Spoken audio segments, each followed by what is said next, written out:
Every horror game has a monster. But sometimes, the monster doesn't come from imagination. Sometimes, it crawls out of a story the world tried to forget. In 2017, the indie horror game Granny exploded across the internet. A pale, hollow-eyed woman drifting through a collapsing house, dragging her bat across the floorboards like a warning. She could hear every footstep, every breath, every mistake. For millions of players, she became an icon of fear, a jump scare in pixel form, a thrill, a challenge, a nightmare you could restart with the press of a button. But what if I told you Granny was not entirely fictional? Long before the game existed, there were whispers, old newspaper clippings with torn edges, police reports that went missing, locals with stories they refused to discuss after dark. A house deep in the woods, an elderly woman who lived alone, screams that echoed at night, followed by silence so heavy it felt like the trees themselves were listening. People claimed to see a shadow moving behind cracked windows. Kids whispered that she roamed the forest after sunset, muttering to herself, calling out names no one recognized. And every year or two, someone disappeared. Of course, these stories faded. People moved on. The house rotted. The memories grew quiet. Until the release of a simple mobile horror game brought the legend back to life, with details far too specific to be coincidence. The game's creator never addressed the rumors, never denied them, never confirmed them. But the similarities between the game and the real case, the layout of the house, the traps, the basement, the behavior of the old woman, are disturbing. This is the forgotten case of the old woodkeeper, a tale of loneliness twisted into madness, of a home that became a cage, and of an old woman whose presence still haunts the forest that once hid her secrets. Some say the game resurrected her story. Others believe it awakened something that should have stayed buried. Whatever the truth is, one thing is certain. This nightmare feels too real, because somewhere in all the rumors, in all the shadows, in all the missing pieces, something real did happen. 30 years before the game was ever imagined, before Granny became a nightmare on phone screens, something real happened. Something buried under fear, silence, and the thick shadows of Blackwood Creek. Blackwood Creek was a small rural town on the far outskirts of Minnesota. A place where the loudest thing at night was the wind brushing over cornfields, and where everyone knew everyone else's business, except for anything related to the forest. At the edge of that forest stood a house. Not an ordinary house, but a crooked, decaying structure that looked older than the town itself. The locals called it the Woodkeeper's House. Its roof sagged inward like a broken spine, its paint peeled away in long, curling strips. The windows were boarded shut with mismatched planks hammered from the inside, as if someone wanted to keep something from getting out, not from getting in. And the front door, always locked, always chained. Inside lived Eleanor Rudd. She had once been a normal woman, a wife, a mother, a quiet neighbor who baked pies for church fundraisers and waved politely at passing cars. But time had not been kind to her. Her husband died in a logging accident deep in Blackwood Forest, his body found mutilated by something authorities called a bear. Her children moved away one by one, wanting no part of the lonely, rotting place their parents had refused to leave. And Eleanor, she stayed. She stayed when everyone else abandoned her. She stayed until she became a part of the house itself, a ghost trapped inside a breathing skeleton of wood. At first, the townspeople pitied her. But as children returning from school whispered that they saw an old woman watching them from between the trees, motionless, her head tilted unnaturally, her gray hair swaying like spiderwebs in the wind. Adults dismissed it as childish imagination, until teenagers began sneaking out at night, daring each other to get close to the woodkeeper's house. Some returned pale and trembling, swearing they heard slow, dragging footsteps move across the floorboards inside, even though no candlelight ever flickered through the boards.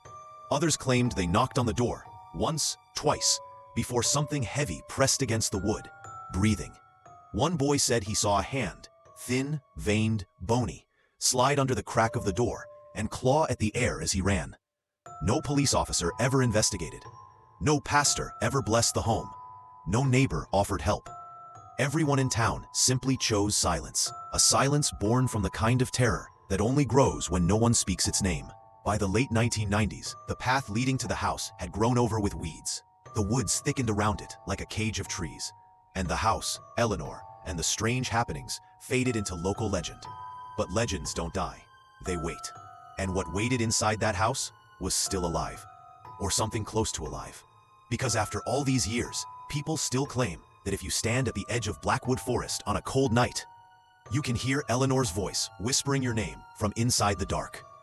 The first real crack in Blackwood Creek's silence came in the fall of 1989, when a boy vanished without a single trace. Thomas Avery wasn't the type of kid who caused trouble. 14 years old, skinny, always wearing the same oversized denim jacket his father bought him for Christmas. He loved comic books, exploring the woods, and riding his rusted blue bike everywhere around town.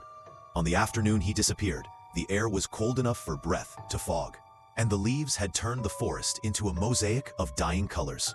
Thomas had told his mother he'd be home before dark. He never returned. Within hours, the entire town mobilized. Volunteers lined up with flashlights and walkie-talkies. Firefighters swept the creek. Drones didn't exist back then, so searchers climbed trees to spot anything from above. They covered every trail, every ditch, every inch of the lake. But the woods swallowed sound, swallowed footprints, swallowed everything. It was an elderly couple, the Dawsons, who first came forward with something disturbing. They claimed they saw Thomas riding his bike along the dirt path that passed the woodkeeper's house. They remembered it clearly because the boy kept turning his head, as if something inside the forest was calling to him. As soon as that detail spread through town, people began murmuring the same name, Eleanor Rudd. Police visited her house on the third day of the search. The fog that evening was so thick, it swirled around the trees like smoke from an unseen fire. They reached the porch, that leaning, splintered platform held together by time, and knocked. Knock, knock, no answer. They tried again, still nothing.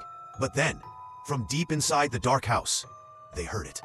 Thump, drag, slow, uneven footsteps, like someone pulling one leg behind them. One officer later admitted that the sound made his skin crawl. Another said it reminded him of something trying to move, even though it shouldn't.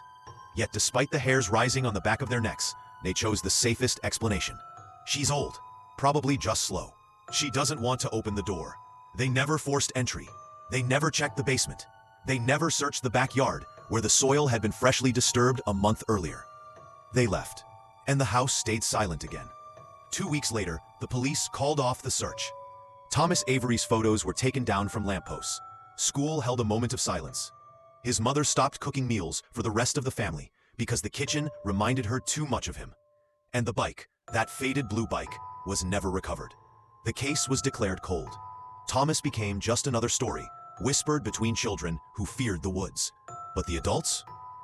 They avoided talking about it, because deep down, they all suspected the same thing. Whatever took Thomas Avery came from the woodkeeper's house, and Eleanor Rudd wasn't living in that house alone. The truth didn't surface all at once. It clawed its way back into the world, 2 years later, carried by rain, rot, and desperation. It was late spring of 1991 when two hikers, college students from out of town, decided to cut through Blackwood Forest to reach the cliffs on the far side. They weren't locals, so they didn't know the stories. They didn't know the rumors, and they had no idea whose land they were stepping into. The ground was soft from last night's storm. Branches snapped under their boots as they moved deeper between the trees. And then, one of them spotted something odd poking through the mud. Not a bone, not a piece of clothing, but a corner of something rectangular, swollen and discolored from water damage. They pulled it free, a notebook. Its cover was almost mush, the edges frayed like chewed fabric, pages stuck together from rain. But as they pried it open with careful fingers, they saw the ink, smeared, warped, but still readable. And the handwriting, shaky, frantic, uneven, like someone writing in the dark. Inside were the entries. The first few pages were harmless. Notes about trees, trails, and a few drawn maps. But halfway through, the tone changed. The handwriting devolved into jagged scratches. The first chilling message read, "She locked me in the basement. She sings at night, but it's wrong. She doesn't remember the words anymore. Something's wrong with her eyes. They're cloudy. She doesn't blink." The deeper they went, the more the words trembled, as if fear itself held the pencil. "I hear dragging footsteps above me. She talks to someone who isn't there. She tells me I need to stay quiet, forever." The last few entries were written so violently, the pencil tore through the paper. "If she comes down here again, I'm not going to survive. A few pages later, smeared in mud and something else, something dark, the final line appeared. She hides the keys so I can't escape. Then, nothing. Just blank pages. The hikers didn't know who wrote it until they brought it to the police. And when the officers compared the handwriting, their blood went cold.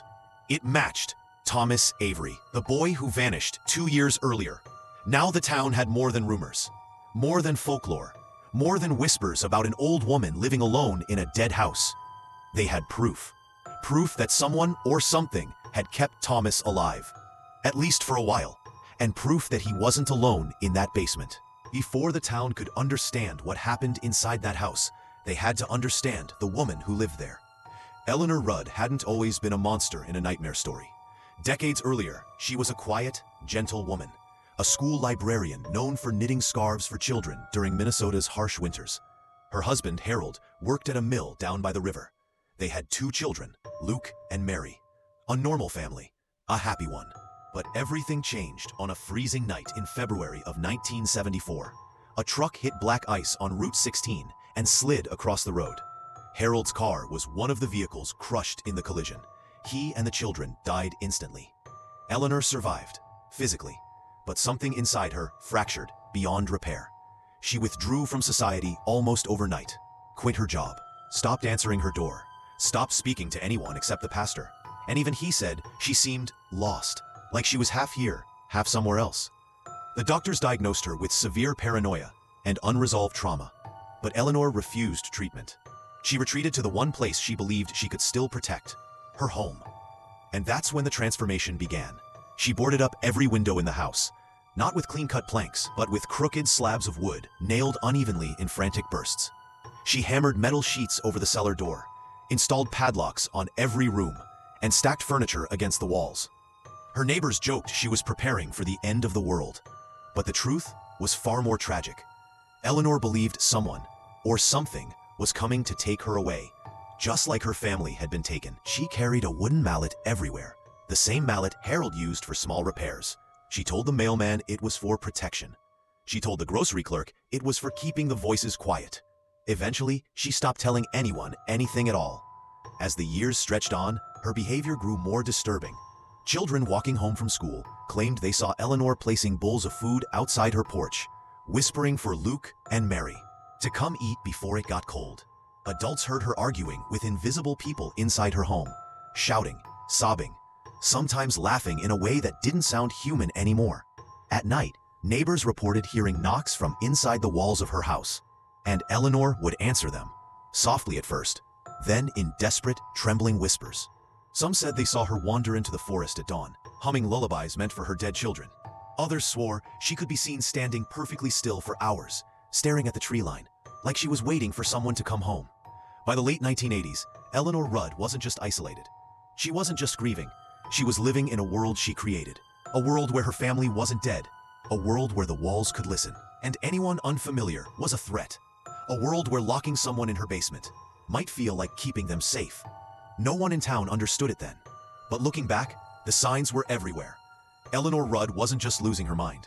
She was becoming the very creature the world would later call Granny. After the diary surfaced, police finally forced entry into Eleanor's house. What they found inside was eerily similar to the game we know today. A creaking wooden staircase, booby traps along the floor, a room filled with broken dolls, a locked basement door with claw marks on the inside. But the most chilling detail? A broken table with tools scattered across it. Hammers, saws, rusty pliers. And on the wall, photos of children from the town, taped up like reminders. Some faces were scratched out. Others had keys drawn next to them. It was as if she was playing a game, a deadly one, with the real children of Blackwood Creek. Eleanor herself was found in the attic, alive but barely conscious. Thin, pale, with eyes sunken so deep it looked like she hadn't seen daylight in years. She whispered the same sentence over and over as they carried her out. "Don't take them. They live here. They live with me now." She was taken to a psychiatric facility where she died several months later. No bodies were ever found inside the house. No one knows exactly what happened to the missing boy. Decades passed. The story faded into obscurity, buried under new headlines and forgotten tragedies. Until 2017. when a horror game appeared featuring an old woman with a bat, a creaky wooden house, traps everywhere, a hidden basement, and a protagonist trying to escape within 5 days. The similarities were uncanny. Fans began digging online and discovered the old Woodkeeper case, and suddenly, the internet was filled with theories. Was Granny secretly based on Eleanor Rudd? Did the game's creator know the real story? Or was it just coincidence, a nightmare born from a nightmare? Whether the story inspired the game or the resemblance is pure chance, one thing is certain. The legend of Granny feels real because it is real. Somewhere, sometime, someone lived like her. Someone who lost everything. Someone whose mind twisted until the world became a prison and every stranger an intruder. And maybe that's why the game feels so terrifying. It reminds us that monsters aren't always creatures hiding in the dark. Sometimes they're lonely souls, trapped in their own house, their own grief, their own madness. And sometimes they're still waiting inside those old abandoned buildings, listening, watching, hoping someone new comes to visit.